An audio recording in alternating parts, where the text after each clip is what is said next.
Hey, sports porchers! It's your hockey Jesus, and I'm back with Game 31. Pittsburgh Penguins at the Montreal Canadiens. Well, the Pittsburgh Penguins really got off to a great start on this road trip. It's a mini trip. It's really only 2 games. Heading to Canada for a couple games, and they really needed to do something like this. They won tonight 9-2, and the game was actually close for the majority of the game, including the first period. And let's start with the first period before we get to the fun that happened in the third period, because that doesn't happen very often for very many teams, and it's happened against the Pittsburgh Penguins several times this year. So for us to actually do it to another team just feels, honestly, feels kind of good. But I feel for the Montreal Canadiens because I know we've been through periods like that where just nothing goes right. Let's go. Let's jump back to the first, though. In the first period, like right off the bat, I don't know what Letang was doing with that pass cross ice to Grzelcyk, but that was an absolute disaster. You cannot throw that pass across two bodies like that. That is exactly what happens. And there's no way Jarry's going to stop that. Would I like him to stop that? Sure. So we're looking at it, and the Penguins get off to a horrible start with Letang. And then minutes later, they just come back and score a goal. The goal that was scored by Raquel was just an incredible pass from Chris Letang across the crease, right on Raquel's stick. There's no way he would have missed that, and that's really the dichotomy of the Pittsburgh Penguins right now. They can play so horribly and then just make an absolute beautiful play like that. And just like that, they're back in it. And they really didn't look back. It took them a while to get going in the second period. But that power move by Rusty, my God, that was filthy. The way he went around the defenseman like that and just slammed it past the goalie, Montebeau. That goalie's not very good, by the way. I think Montreal's got goalie problems more than they got anything. They've got a lot of great young talent, but when they don't possess the puck and they can't be moving in our offensive zone or their offensive zone, they really struggled defensively. And that's just because they don't have enough really good defensemen yet to be able to round out some of that good young talent that they have. But once Rusty made that move, the floodgates were open. He got another goal on 2 sweet passes, first from Sid to Raquel, and Raquel back to Rusty. Knocked it off the goalie and in for a second goal. That was really the backbreaker. Armia did keep it close. It was 3-2 going into the third. And I don't know. I guess I just didn't feel that worried about it. Just the way the flow of the game was going, you could tell there was a lot of ice out there to be taken. And it looked like the Penguins put on their skating skates tonight because they really were buzzing around all zones. I thought they were doing a good job of getting back on the back check.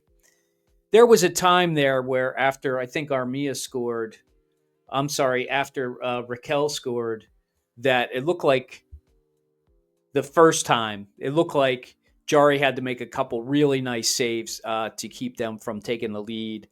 And that's always the difference. I'm not showing the video tonight, but if I would have shown the video, I would have shown the goal by Raquel.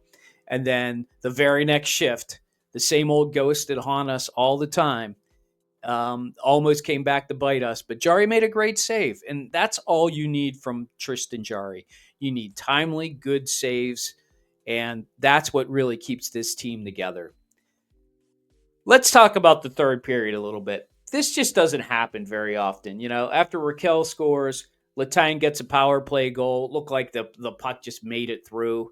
Hard to say. I was listening to it on the radio and watching the game. And Borky didn't seem to think like Letang looked like he was going to shoot that puck. He looked like he was just trying to get it near the net, maybe so Raquel can knock it down or get a rebound, and it just goes in. I mean, you just get that puck luck like that. Same with Bavillier's goal, and that was like almost a minute later. And then, of course, Rust gets the hat trick. I was thinking maybe they'd give Sid an assist there, but they did not. And it's rightful because the defenseman really was trying to clear the puck, and he cleared it right to Rust. And Rusty buried it past the goalie for his hat trick. And then guys like Nieto and Achari get on the board. I mean, things are just going really well when that happens. They did make a goalie change, I believe, after the Russ goal, but I think it was just to get Montembeault out of there. He had a long night. Wasn't his night. He had like a 769 save percentage. Yeah, 769 save percentage. Whew, that's a brutal night for any goalie, especially at home with your fans. That's just a tough night all around for the Montreal Canadiens. But hey, Pittsburgh Penguins swept the Montreal Canadiens again for the second year in a row. I know we haven't made the playoffs in what seems like forever. And, Montreal's really got to be feeling it too, because they've got some good young talent and they just can't get it together. But this year we got the better of them in all three. I thought that was the last game that we were playing against Montreal. And as it turns out, it was, and it was a winner. So Pittsburgh Penguins win tonight, 9-2 at Montreal. They're actually taking a train. That's right. You heard me right. They're taking a train from Montreal down to Ottawa. I think it's down to Ottawa. Yeah, it's got to be down to Ottawa. And they're going to play the Sens Saturday night. So nice leisurely train ride. Probably get some card playing in. Maybe even some hacky sack. Some soccer play on the train. Why not? You deserve it. So it should be a good train ride for the boys down to the land of Ottawa. And that's when they'll play. And guess what? That's when I'll be back. So I don't know. Maybe I'll wait till Sunday.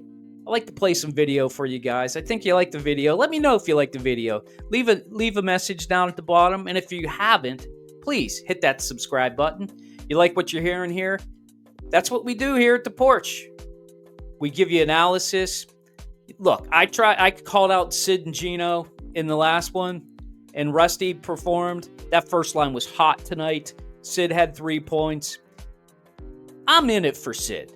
I'm a Sid fan. I love the guy. I think he's the greatest hockey player, as good as Mario Lemieux, in a different way. I'm not going to compare the two. Maybe I'll do that someday for you guys, but let's move on to Ottawa. Pittsburgh Penguins fans, say it loud and say it proud. Let's go, Pens. Hockey fans across the nation, I'll be back tomorrow. I'll be back Saturday or maybe Sunday. See you then.